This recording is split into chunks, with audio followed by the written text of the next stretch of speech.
¿Qué tal? Iniciamos un nuevo curso que dedicaremos a otro de los temas clave para todos aquellos que quieran dedicarse al mundo del desarrollo de software o de desarrollo web de un modo serio y profesional.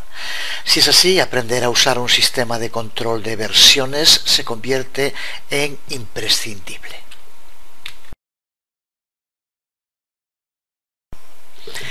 Cuando nos encontramos desarrollando cualquier producto, llamamos versión del producto al estado en el que se encuentra dicho producto en un momento concreto de su desarrollo. Un buen desarrollo exige que estemos totalmente seguros de guardar y de poder volver a recuperar cualquiera de esas versiones que se van sucediendo a medida que el proyecto va madurando. Se llama control de versiones a la gestión de esos cambios, y los sistemas de control de versiones son programas que nos facilitan esa gestión, encargándose de administrar las distintas versiones de cada producto. Este control de las distintas versiones se ha consolidado en el mundo de la industria informática para controlar el desarrollo y el código fuente de los programas, pero es aplicable a cualquier otro ámbito de desarrollo, desde documentos a trabajos con imágenes, creación de sitios web o incluso a la escritura de libros. Existen muchos sistemas de control de versiones. Entre los más conocidos se encuentra CVS o Subversion, pero también en los últimos años otros como Mercurial o Git, del que va este curso. Aunque nos centraremos en este sistema de control de versiones distribuido, todos estos sistemas tienen una serie de características comunes que puedes ver aquí resumidas, y en general todos ellos nos proporcionan las siguientes funcionalidades. Todos ellos cuentan con modos de almacenamiento de la información, archivos de texto, imágenes, documentación, código fuente. Cuentan también con la posibilidad de realizar cambios sobre esos elementos, llevar a cabo modificaciones parciales, añadir, borrar, renombrar, mover, etc. Cuentan también con la conservación de un registro histórico de todas las acciones realizadas con cada uno de los elementos y con el conjunto de los mismos, pudiendo en cualquier momento, esto es clave, volver a extraerlos y revertir el producto a una fase anterior de su desarrollo. Dependiendo del sistema de control de versiones, puede también que algunos de ellos generen informes de los cambios que se van introduciendo entre dos versiones, informes de estado, identificación nominal, identificación de la versión de un conjunto de ficheros, etc. Si llevas un tiempo dentro de este mundo, seguro que te suenan sistemas como CVS o Subversion, aunque en los últimos años Git ha logrado una gran popularidad y ha ido ganando más y más terreno en un proceso que parece imparable.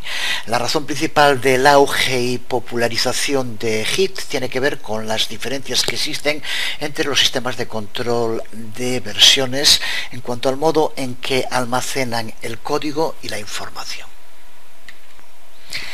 Aparte de esas características comunes que acabamos de comentar, existen una serie de sistemas que se denominan centralizados, en los que existe, aquí vemos un esquema, un repositorio centralizado de todo el código con un único administrador.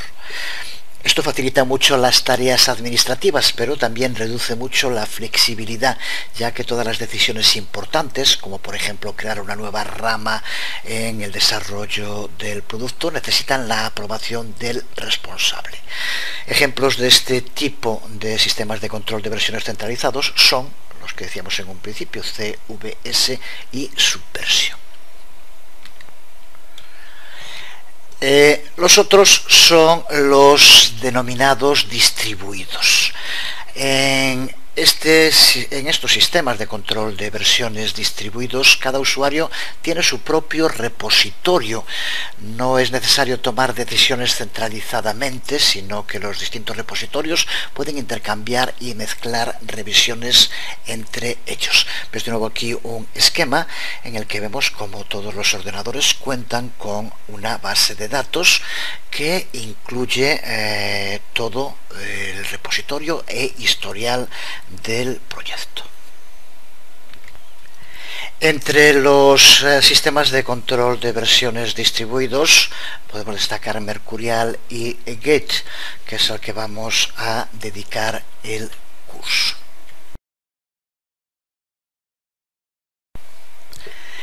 Diseñado nada menos que por Linus Torvalds, que buscó especialmente la eficiencia y la confiabilidad del mantenimiento de versiones de aplicaciones, cuando, como es en el caso del kernel de Linux, es un proyecto que cuenta con un gran número de archivos de código fuente y es elaborado por un gran número de programadores.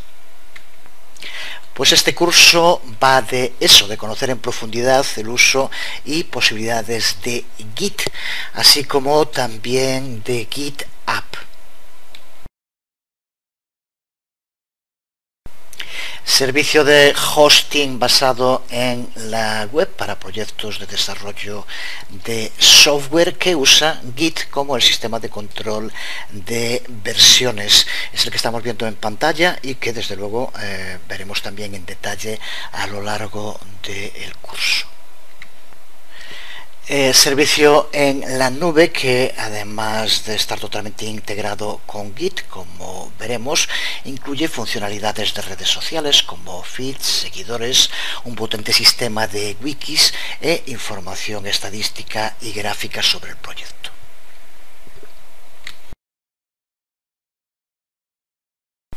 Pero volviendo a Git, lo que nos interesa de momento recordar es que este sistema, los sistemas de control de versiones distribuido, convierten cada uno de los clientes, cada uno de los ordenadores que está participando en el proyecto en un auténtico espejo, en un mirror que guarda todo el repositorio. Así que si cualquiera de los servidores que forma parte del proyecto muere, estos sistemas que están colaborando entre ellos, cualquiera de ellos es un repositorio que puede devolverle la información y permitir que recupere todo lo necesario cualquiera de los otros servidores. Así que cada vez que cuando se está trabajando se lleva a cabo una verificación, realmente lo que se hace es un auténtico backup completo de todos los datos en todos los ordenadores que participan. Así que el éxito de Git se debe fundamentalmente a esta estructuración del trabajo distribuida frente a la centralizada de sistemas como Subversion o CVS. Este sistema distribuido flexibiliza mucho el trabajo, pudiendo crearse diferentes grupos de personas trabajando de diferentes modos, pero manteniendo la coordinación y siguiendo el trabajo de todos de modo simultáneo. Esto nos permite configurar varios tipos de dinámicas de trabajo que no son posibles en sistemas centralizados que tienen una organización mucho más jerarquizada.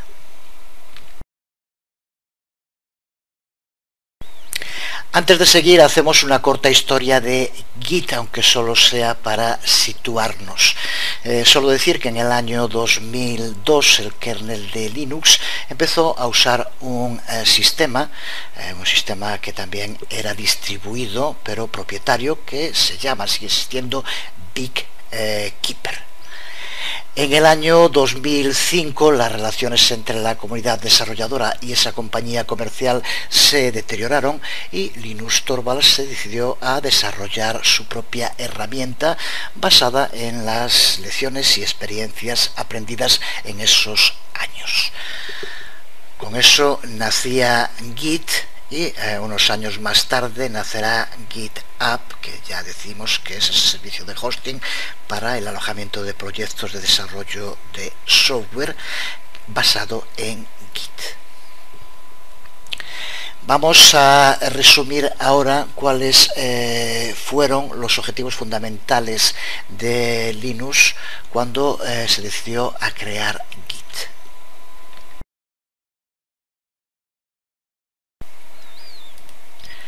En varias ocasiones lo resumió el propio creador. En primer lugar, la velocidad. En segundo lugar, el diseño y utilización lo más simple posible.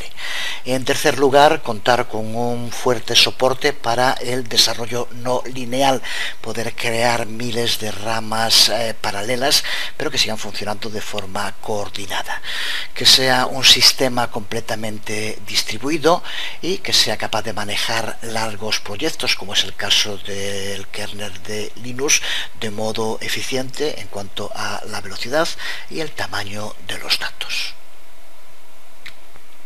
Desde su nacimiento en el año 2005, Git ha evolucionado y ha ido madurando para profundizar en estos objetivos claves, ser sencillo de usar, pero manteniendo las cualidades iniciales. Es increíblemente rápido, como veremos, es muy eficiente con grandes proyectos y tiene un magnífico sistema en ramas para el desarrollo no lineal. Vamos ahora a explicar los fundamentales de Git. Se trata de una sección muy importante, ya que entendiendo bien lo que vamos a ver, nos hará mucho más sencillo el uso de Git en el futuro. Para empezar, si ya has trabajado antes con otros sistemas de control de versiones, es importante que entiendas las diferencias que tiene Git, ya que de no hacerlo puede dar lugar a importantes confusiones. Git almacena y trata la información de un modo bastante diferente a como lo hacen los denominados sistemas centralizados, incluso aunque la interface de utilización sea muy parecida. Así que entender estas diferencias se convierte en fundamental. Para empezar, Git hace panorámicas completas, no solo las diferencias entre versiones. Y esta sería la primera gran diferencia entre Git y otros sistemas de control de versiones como Subversion. La mayoría de los sistemas almacenan la información como una lista de los cambios que se van haciendo en determinados archivos en las distintas versiones. Así que piensan en la información como un conjunto de archivos y los cambios que se han ido haciendo a cada archivo a lo largo del tiempo. Lo vemos en este esquema en el cual tenemos un software formado por 3 archivos. Aquí tenemos la primera versión. Cuando hacemos un commit, hablaremos un momento de a qué nos referimos, pero cuando creamos una segunda versión del software, como veremos, lo único que hace es guardar los cambios que se han hecho en los archivos en los que se han hecho. Así que aquí cambia el archivo A, tiene una nueva versión, y cambia el archivo C, que tiene una nueva versión, mientras que el B se mantiene igual. En la versión 3 no hay cambios en los 2 primeros archivos, por tanto no se modifica nada, y se crea un archivo con las modificaciones del archivo C. Y en la versión 4, como vemos, vuelve a cambiar el archivo A, con lo cual ya tenemos una segunda versión de este archivo. En este momento del archivo A tendríamos el original, estos cambios que se producen en la versión 2 y estos cambios que se producen en la versión 4, y con el resto igual.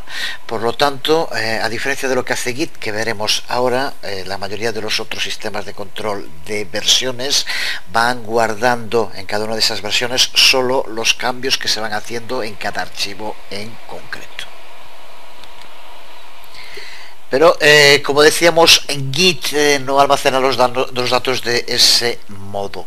En su lugar, Git piensa en los datos más como si fueran un conjunto de snapshots, que se denomina en inglés, de fotos fijas, de panorámicas que crean un auténtico mini sistema de archivos.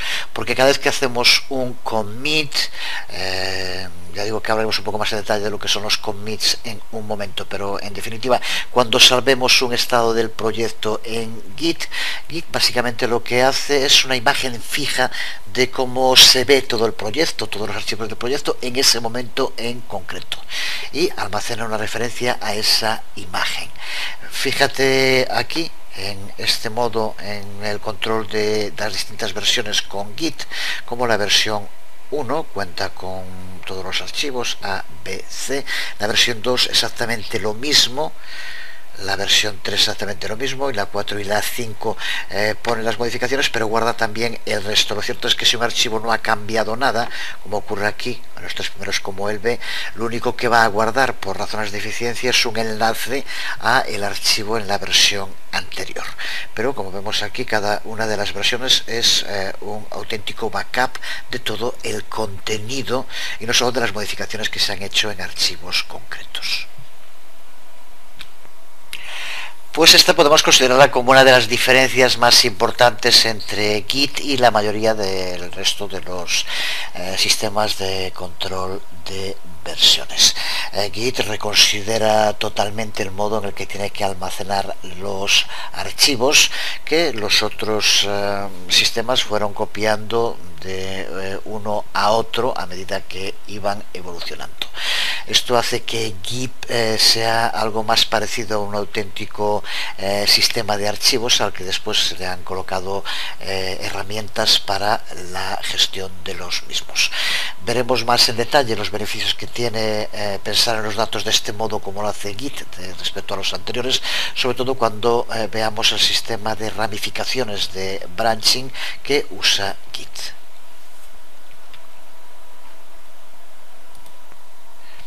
Siguiendo con los fundamentales de Git, en segundo lugar, señalar que otro de los puntos fuertes que tiene este sistema de control de versiones es que prácticamente todas las operaciones que se llevan a cabo son operaciones locales, solo necesitan archivos y recursos locales que se encuentran por tanto en el mismo ordenador. No es necesario información de otro ordenador para poder trabajar.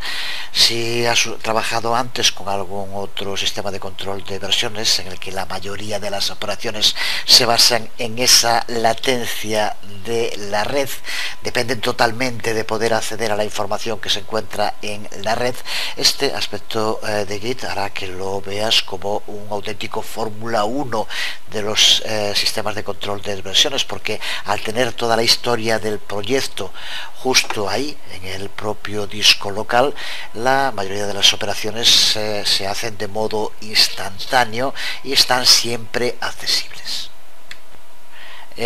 Por ejemplo, para navegar por la historia del proyecto, veíamos antes 5 versiones distintas de un mismo proyecto, pues por alguna razón queremos volver a la versión 3, pues Git no necesita ir al servidor, recuperar ese historial y mostrarlo, simplemente lo lee directamente desde nuestra base de datos local. Esto significa que vemos el historial del proyecto casi instantáneamente. Y si queremos ver los cambios introducidos entre la versión actual de un archivo y ese mismo archivo en 2 versiones anteriores, por ejemplo, Git puede ver el archivo de esas 2 versiones anteriores y hacer un cálculo de las diferencias, pero de nuevo a nivel local, en lugar de tener que preguntar a un servidor remoto que lo haga para acceder a una vieja versión del archivo desde ese servidor remoto. Lo hace localmente. Esto también significa que es muy poco lo que no podemos hacer si estamos online o estamos fuera de la red virtual, la intranet en la que estemos trabajando. Si por ejemplo estamos en el tren, de viaje, en un avión, en un lugar donde no podamos conectarnos a internet y queremos hacer un pequeño trabajo, podemos hacerlo igual, podemos llevar a cabo el commit y cuando tengamos conexión será cuando se suba, pero ya estará guardado dentro de nuestra propia base de datos en el repositorio de nuestro ordenador. En muchos otros sistemas hacerlo así es imposible, por lo menos es muy complicado cuando no tenemos conexión a internet, no estamos conectados al servidor con el repositorio, es muy poco lo que podemos hacer. Entonces luego no podemos hacer un commit a la base de datos ya que no estamos conectados a ella. En principio podría parecer que no es un gran problema, pero cuando se empieza a trabajar en proyectos de este tipo se ve cómo puede hacernos perder mucho tiempo en muchas ocasiones. Seguimos con estas características fundamentales de Git, y una de ellas sin duda es el cuidado que tiene con el mantenimiento de la integridad de los datos. Git se va a encargar siempre de llevar a cabo una estricta verificación de la calidad de los datos antes de guardarlos. Es lo que se denomina checksum, que podríamos traducir por suma de verificación, y cuando hablamos de esto nos referimos a una forma de control de redundancia empleada para proteger la integridad de los datos, verificando que no hayan sido corrompidos. Gracias a esto tenemos garantizado que es imposible cambiar los contenidos de cualquier archivo o directorio de nuestro proyecto sin que Git lo sepa y sin que lleve a cabo esa suma de verificación para comprobar la calidad de los datos, que no haya ningún tipo de problema con los mismos. Esta funcionalidad está construida en Git en los niveles más bajos del programa y es integral a su propia filosofía. No podemos perder información en el tránsito o guardar archivos corrompidos sin que Git lo detecte y lo impida. Muy importante.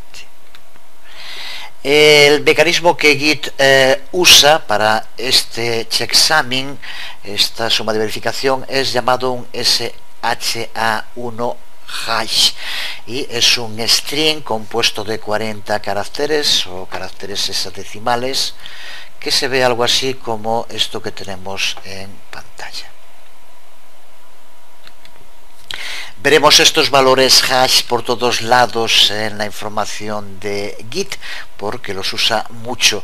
De hecho, Git almacena todo no por el nombre del archivo, sino por la base de datos Git accesible, por el valor del hash de sus contenidos, como el que vemos aquí.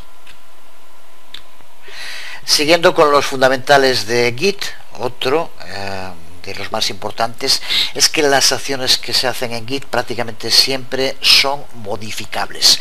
Cuando llevamos a cabo una acción en Git, lo único que suele hacer Git es añadir datos en la base de datos. Es muy difícil hacer algo que provoque la eliminación de datos o que sea inmodificable.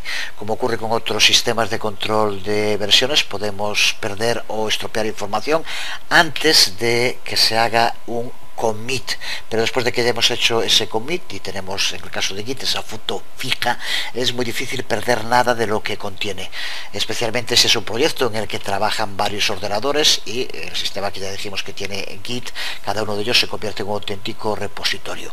Si es un proyecto individual que solo tienes en tu ordenador, los datos están tan seguros como lo esté el propio disco duro de tu ordenador, y en estos casos es muy importante trabajar con sistemas como GitHub, que empezaremos a usar muy pronto.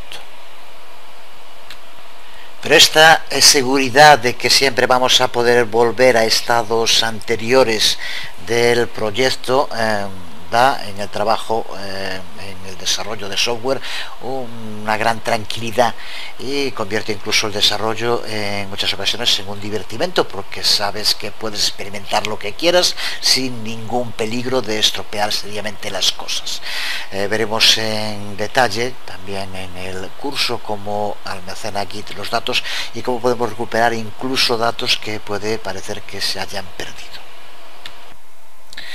Bueno, indicar, porque ya lo hemos utilizado muchas veces, quizás fuera una buena idea cuando empezamos un curso de este tipo hacer una especie de diccionario con términos muy específicos que se usan, pero creo que también se puede hacer demasiado árido. Simplemente cuando los vamos usando los vamos explicando. Es el caso ahora de, por ejemplo, de commit.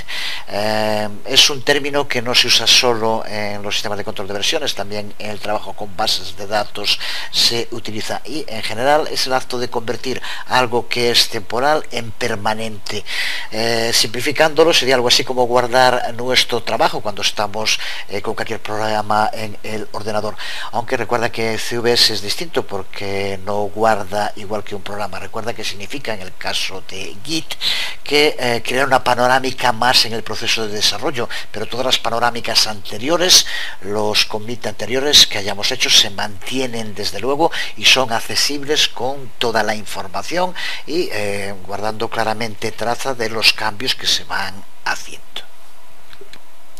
Pues relacionado con esto, con el commit, presta ahora mucha atención porque esto es lo más importante que tienes que recordar sobre Git para luego aprender a usarlo de modo correcto. A diferencia de otros SCVs que solo tienen dos, Git tiene tres estados principales en los que se pueden encontrar nuestros archivos. Son en inglés porque no tienen una traducción demasiado clara al castellano, esos tres estados, committed, staged y modified. Committed significa que los datos están salvados de modo seguro en nuestra base de datos local. Modified significa que hemos cambiado el archivo, uno o varios archivos, pero que no los hemos aún salvado de ningún modo y es por tanto trabajo que podría perderse. Estos dos estados, committed y modified, son con los que cuentan la mayoría de los sistemas de control de versiones, pero como decíamos, Git cuenta con un tercer estado que se denomina staged. Es el término que se utiliza de staging area. Esta staging area podríamos compararla con algo similar a la terminal de embarque en un aeropuerto o en un puerto, en la cual podemos ir colocando archivos que serán los que sean enviados cuando se haga el próximo commit. Esto da una gran flexibilidad porque nos permite determinar nosotros mismos qué archivos y cuáles no queremos que formen parte del próximo commit que llevemos a cabo. Por tanto, como aquí podemos ver, dentro de un proyecto Git hay tres secciones principales: el directorio Git, que es el auténtico repositorio; el directorio de trabajo, que es el lugar donde llevamos a cabo todo tipo de modificaciones; y el área staging, que es esa área intermedia donde podemos ir colocando los archivos que queremos que formen parte del próximo commit cuando lo llevemos a cabo. ¿Por qué? ¿A qué se debe que utilice este espacio intermedio? Ya comentamos hace un momento que nos permite indicar en cada caso cuáles son los archivos que queremos que formen parte del commit. Pero lo importante de momento es entender las tres áreas, qué función tiene cada una, y posteriormente cuando estemos trabajando con ejemplos prácticos entenderemos mejor su utilidad. Así que por tanto recuerda directorio Git, que es donde Git almacena los metadatos y los objetos de la base de datos para nuestro proyecto. Es la parte más importante de Git y es lo que copiamos cuando accedemos al repositorio de otro ordenador. Y es también lo que tenemos en un principio en el directorio de trabajo cuando accedemos a cualquiera de las versiones que esté en el directorio Git y la recuperamos. En ese momento en el directorio de trabajo tenemos justo esa versión que después podemos empezar a modificar. Y esta área intermedia, el área de staging, que es un simple archivo, por eso se le llama también index, y que suele estar contenido en un directorio Git y almacena información sobre lo que irá dentro del siguiente commit que llevamos a cabo. Como decía, a veces al ser un único archivo se referencia como el index, pero se ha convertido en un estándar llamarle área staging, y ya decía que puede ser algo similar a un muelle de carga en el que se va colocando los datos que posteriormente queremos que se almacenen. Así que por lo tanto, a partir de este esquema podemos resumir el flujo de trabajo de Git del siguiente modo: llevamos a cabo las modificaciones de archivos en nuestro directorio de trabajo. Podemos pasar esos archivos al área de estacionamiento mediante el uso de staging area, y por último hacemos un commit que toma los archivos como están en esta área de espera en la terminal de cargo y se almacenan en el snapshot de modo ya permanente en nuestro directorio Git. Si una versión particular de un archivo se encuentra en el directorio Git, se dice que es un archivo que está committed. Ya digo que no creo que haya una palabra correcta para traducirlo, así que utilizaremos committed sin más. Si está modificada pero ha sido añadido al área de staging, entonces se dice que está staged. Y si ha cambiado desde que fue chequeado pero no ha sido situado aún en el área de staging, entonces se dice que está modificado, que es un archivo modificado o modified, pero por lo tanto recuerda, ahí es justo la única información que corremos peligro de que se pierda, ya que no está ni en el stage ni en el repositorio. En la primera parte del curso, una vez que hayamos instalado Git, lo hayamos enlazado con Git App y visto algunos de los comandos fundamentales, veremos cómo usar estos tres estados o también cómo podemos hacer para eliminar totalmente el stage y funcionar solamente con los dos, el modified y el commit. Porque lo que vamos a hacer ahora en esta última parte del primer vídeo tutorial de este curso de Git es ver cómo instalarlo. Vamos a ver cómo instalar tanto Git como Git App. En este caso vamos a ver cómo instalarlo en Windows, pero desde luego se puede instalar también en Mac y en Linux, tanto en la página oficial de Git App, aquí estamos en la sección de ayuda, como también en la página oficial de Git tienes información sobre la instalación en otros sistemas operativos. Nosotros vamos a trabajar en Windows.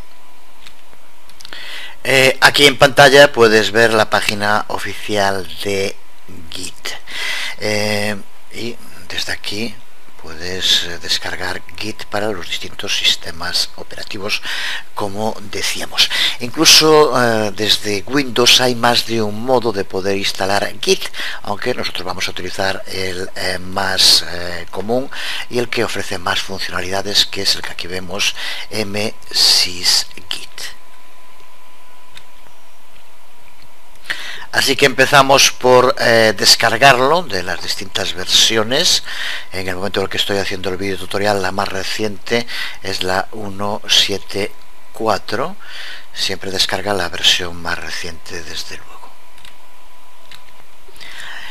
Una vez descargado, como cualquier otro ejecutable en Windows, pulsas sobre ejecutar y se lleva a cabo el proceso de instalación, proceso en el que simplemente tienes que ir siguiendo los pasos. No es necesario que cambies nada, aquí es donde lo va a instalar, por ejemplo. Al no existir el directorio nos lo crea. Dejamos por defecto lo que va apareciendo en las pantallas, no es necesario que lo modifiquemos. Y lleva a cabo la instalación. Una vez instalado, nos informa de ello y ya podemos utilizar el programa,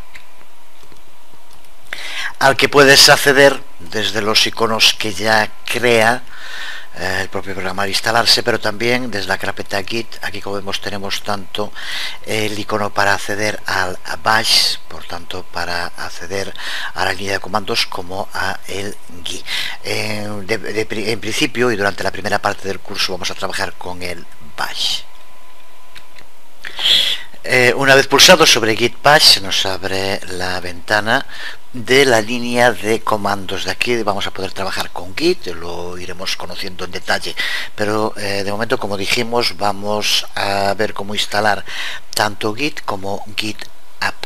Y para poder instalar Git App, lo primero que tenemos es que hacernos con una clave SSH, que es el modo de establecer una conexión segura entre nuestro ordenador y Git App en la nube. Así que es un proceso sencillo, aunque hay que seguir varios pasos que vemos ahora. Para empezar, tenemos que comprobar si hay alguna clave SSH ya en nuestro ordenador. Para hacerlo, escribimos el siguiente código, el siguiente comando.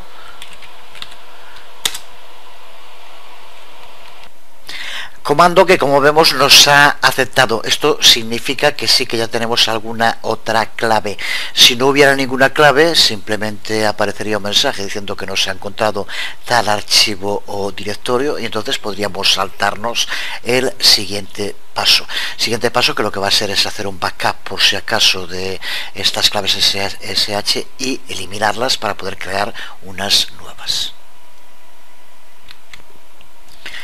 Así que empezamos por escribir un nuevo comando, y ahora va a depender, como vemos, para hacer un key backup puede que ya lo tengamos creado antes o tengamos que crearlo ahora. Vamos a empezar por crear un directorio mkdir y le llamamos así key backup. De nuevo puede ser que ya esté creado, por lo tanto nos dará un mensaje de que no puede crearse porque ya está creado, o simplemente lo creamos. Aquí, como vemos, dice ya no se puede crear porque ya está creado. Ahora hacemos lo mismo con el contenido. De nuevo, depende si ya lo hemos hecho antes o no, pero el código necesario para escribir aquí en la consola irá junto con el video tutorial. Lo pondré un enlace a un sitio donde puedes verlo para no tener que estar copiándolo directamente de la pantalla. Aquí, como vemos, también no ha encontrado el archivo, así que rmid RSA. Por lo tanto, como vemos, no existía, así que ya no puede removerlo, ya ha sido eliminado antes. Aquí, como vemos, lo que hace es crear un directorio para crear un backup y posteriormente eliminar el archivo. Si ya lo hemos hecho antes, pues nos por aquí que no se ha podido eliminar. Tú simplemente escribe el código y se llevará a cabo la acción que tenga que llevarse a cabo.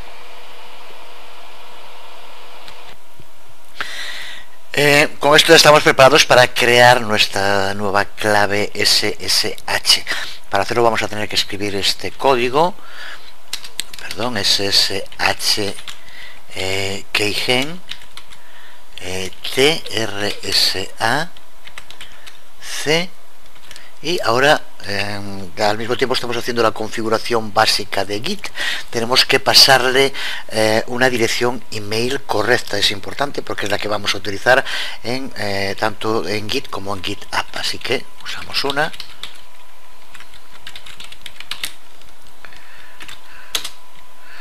Y como vemos, ya nos aparece aquí que se ha generado un par de llaves RSA pública privada. Nos indica ahora donde queremos que se guarde. Nos vale que observa que es en user suso ssh id rsa. Ese es en el usuario, en este caso de Windows, dentro de este archivo que aparece con el punto porque es un archivo oculto un directorio oculto, dentro de este archivo.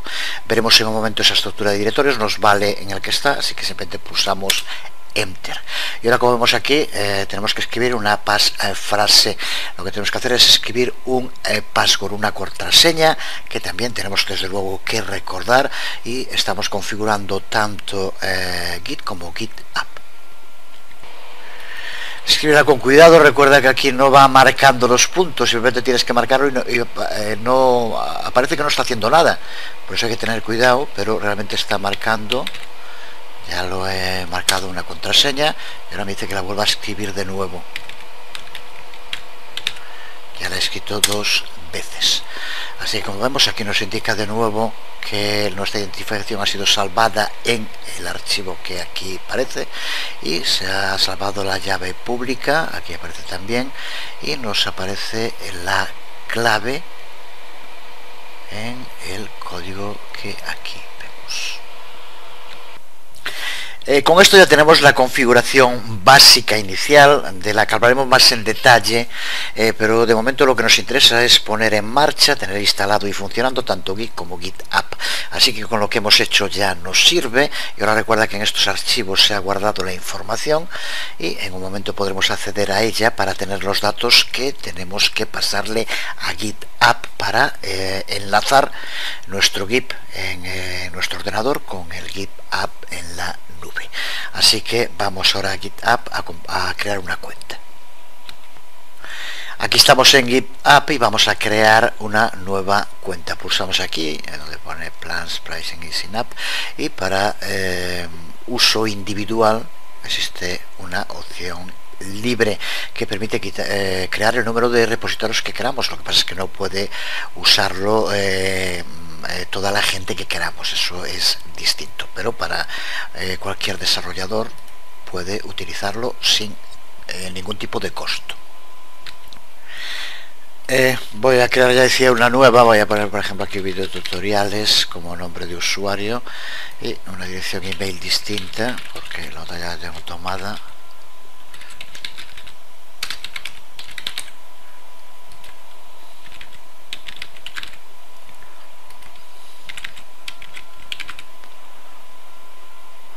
Bueno, hay que poner una letra minúscula en la contraseña. Ya está creado de este modo. Pulsamos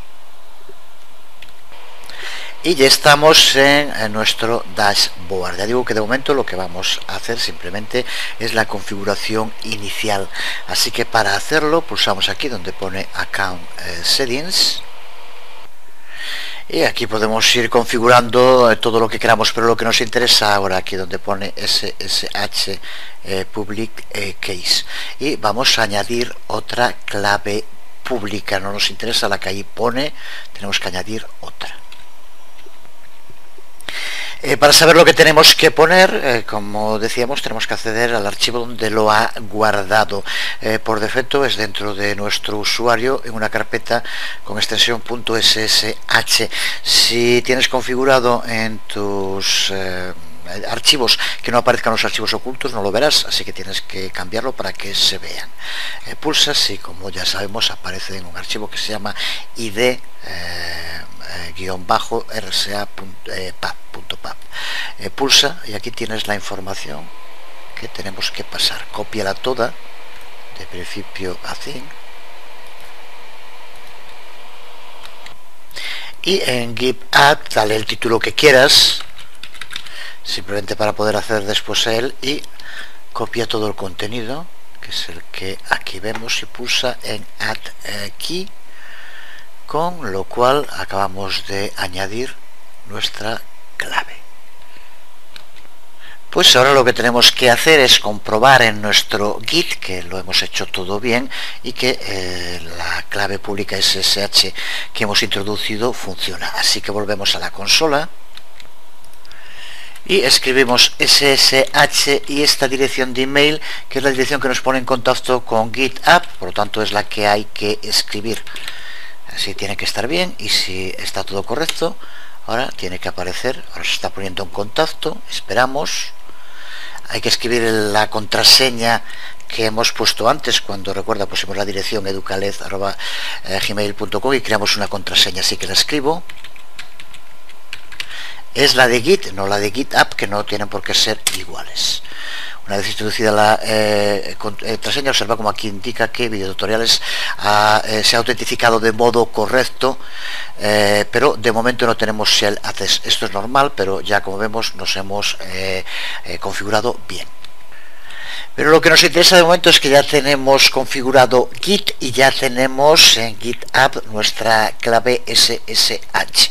Pues ahora es cuando tenemos que configurar nuestra información personal en Git, que es justo lo que vamos a hacer ahora. Porque ya hemos hablado un poco de cómo Git sigue la pista de cada uno de los commits que se hagan.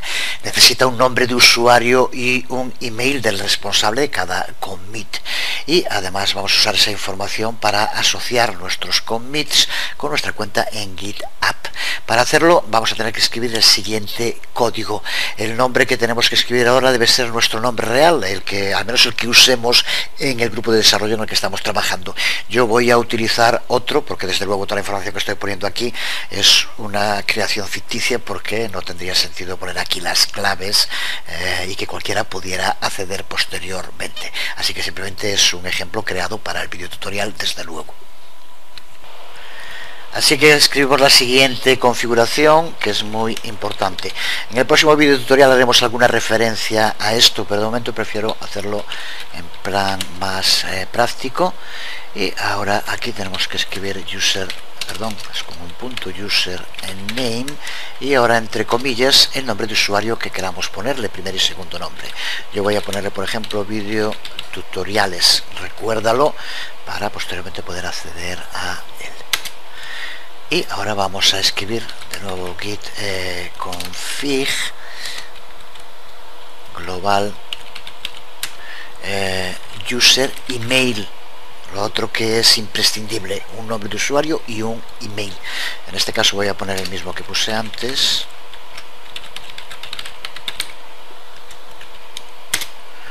Tenemos con esto configurado en git nombre de usuario y email del usuario. Ya casi tenemos todo lo necesario, tanto configurado lo fundamental de Git como el enlace entre Git y GitHub. Pero hay herramientas en Git que conectan a GitHub sin usar SSH. Y para que esto nos funcione de modo apropiado vamos a tener que configurar el token de la API de GitHub. Así que vamos a volver de nuevo a GitHub. Y en GitHub volvemos a pulsar sobre Account Settings y pulsamos sobre Account Admin. Y aquí vemos cómo nos aparece el token del API, que es este que aquí vemos. Como ya indica, es algo que tiene que ser secreto y no puede aparecer. Esto de nuevo digo que es simplemente un ejemplo.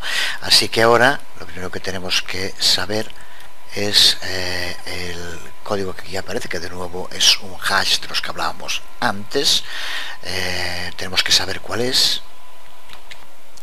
y tenemos que volver a la consola y indicarlo.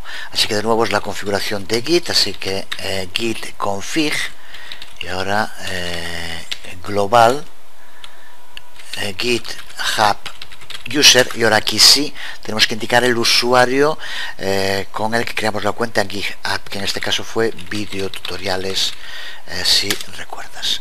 Y ahora tenemos que hacer git add config global GitHub token, y ahora aquí tenemos que escribir todos aquellos caracteres que aparecían. Es un poco largo, por lo tanto no lo voy a hacer aquí a mano, pero tienes que escribir aquí ahora los mismos caracteres que aparecen justo en GitHub como tu token, que recuerda que cambian si cambias la contraseña, así que de nuevo es una encriptación, un hash que utiliza Git.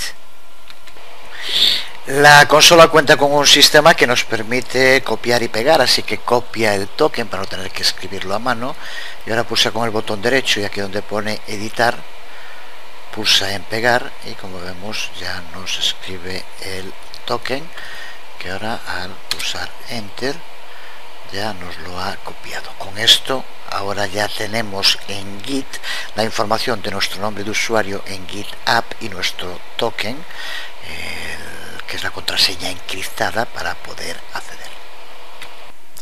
Pues ya está, ya tenemos tanto Git como GitHub configurados y para que trabajen en equipo. Simplemente vamos a terminar el vídeo tutorial viendo cómo crear un repositorio, pero lo básico creo que para este primer vídeo tutorial ya está bien.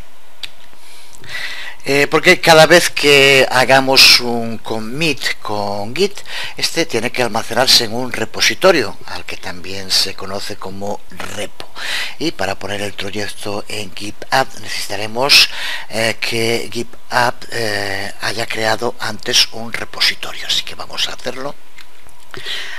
Antes de nada vamos a cubrir la información básica en GitHub, de aquí donde en Account Overview. Vamos a crear un perfil público con nuestro nombre, email y demás. Simplemente guardamos la información que es salvada. Aquí nos vale ya lo que tenemos, en la dirección email también ya la que pusimos. Una vez que ya tengas la información, pulsas en Dashboard y ya vemos como aquí nos aparece el número de repositorios que tenemos, de momento ninguno, y pulsamos en New Repository para crear nuestro primer repositorio. Recuerda que son todos repositorios públicos. Para crear repositorios privados habría que actualizar a una cuenta premium, pero públicos podemos crear los que queramos de modo gratuito. Cubrimos la información, le damos un nombre, vamos a llamarle de nuevo videotutoriales, y en descripción vamos a poner para el curso de Git de videotutoriales.com. No es nada más necesario, simplemente pulsamos en Create Repository y con esto ya hemos creado nuestro primer repositorio, del que aquí vemos la información. Y aquí también nos indica ahora cómo podemos empezar a trabajar con Git, indicando pasos, parte de los cuales ya hemos hecho. Recuerda que esto, la configuración global de username, used email, ya la hemos hecho.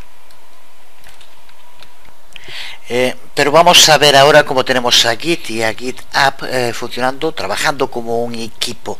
Recuerda que uno, Git, está en nuestro ordenador y otro, GitHub, está en la nube. Como ejemplo práctico, que es el mismo que nos pone aquí en la primera configuración, vamos a crear un archivo readme, que no es necesario, pero que siempre es una buena idea crear ese archivo en cualquier aplicación, en el cual podemos pasar información, documentación para los usuarios. Tenemos que crearlo en la consola de Git. Para que no haya problema en este primer ejemplo práctico, vamos simplemente a utilizar el que ya tenemos aquí en la configuración, que nos aparece cuando creamos un nuevo repo. Incluso algunas de las partes ya las hemos hecho, como esta configuración, pero podemos volver a hacerlas sin problema. Recuerda que puedes copiar cualquiera de las partes y pegándola en la consola de Git, pulsamos aquí editar, pegar. La verdad es que si no, escribirlo se hace bastante pesado. Hacemos lo mismo con el email, aunque ya digo que esto ya lo teníamos hecho, pero en fin, no hay problema.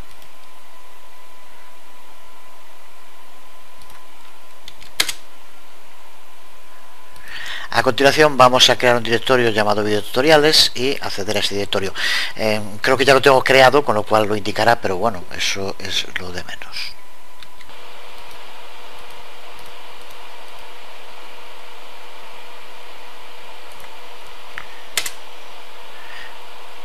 Lo he creado y ahora simplemente, ya sin pegarlo, simplemente para acceder, pues cd videotutoriales y ahora git init, y como vemos ya lo ha iniciado y nos indica dónde se encuentra.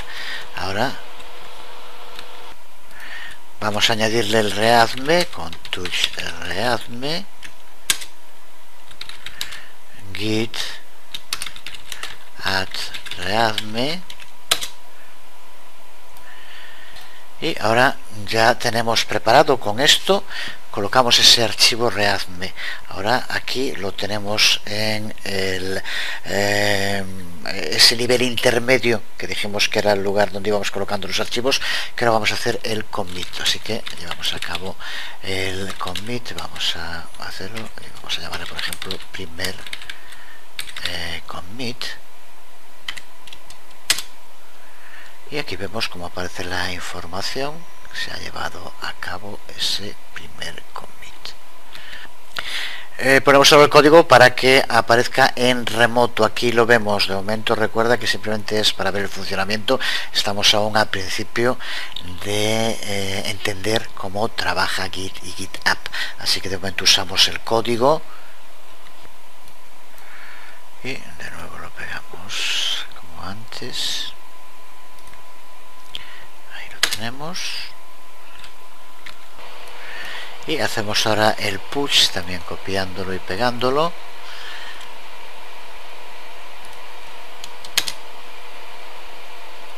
Ahora esto esto está colocando información en el GitHub, por lo tanto nos pide la contraseña.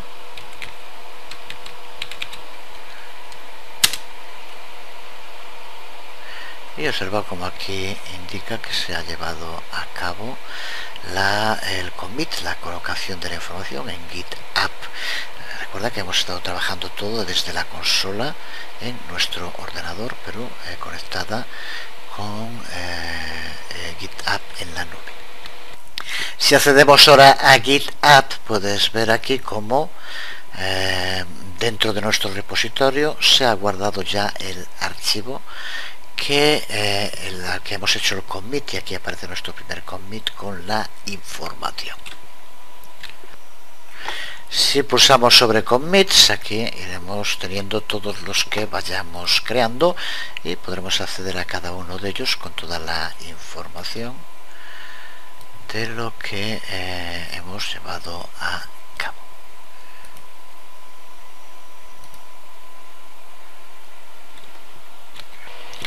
Siguiendo estos pasos, de momento ya tienes que tener Git y GitHub instalados, creado una cuenta en GitHub y los dos enlazados para poder trabajar. Puede que no todo lo que ya hemos hecho queda claro, faltaría más, estamos empezando, pero ahora que ya tenemos bien asentada la base, empezaremos a ver en profundidad cómo se trabaja con Git, los distintos comandos, las funcionalidades que tienen y demás. Pero yo creo que este primer video tutorial ya es bastante denso de por sí, de un tema que a mí en particular me parece muy interesante, conocer a fondo este nuevo sistema de control de versiones que se está imponiendo claramente. Justo ayer ponía una noticia en el sitio de que GitHub ya es la forja para la creación de software open source, que se encuentra en primer lugar en cuanto a el uso por encima de una tan tradicional en la red como es SourceForge, que yo recuerdo prácticamente desde que empecé a entrar en la red, que ya existía, y también que Google Code, proyecto nada menos que impulsado por el gigante de la red. Pues GitHub se ha impuesto a los dos, y GitHub tiene mucho que ver, pero también que use como su core Git muestra hasta qué punto este nuevo sistema para el control de las distintas versiones se está imponiendo claramente en la red, así que hay que conocerlo. Seguiremos profundizando, seguiremos viendo todo lo fundamental en los próximos video tutoriales. Por hoy nada más, os habló Jesús Conde, nos vemos.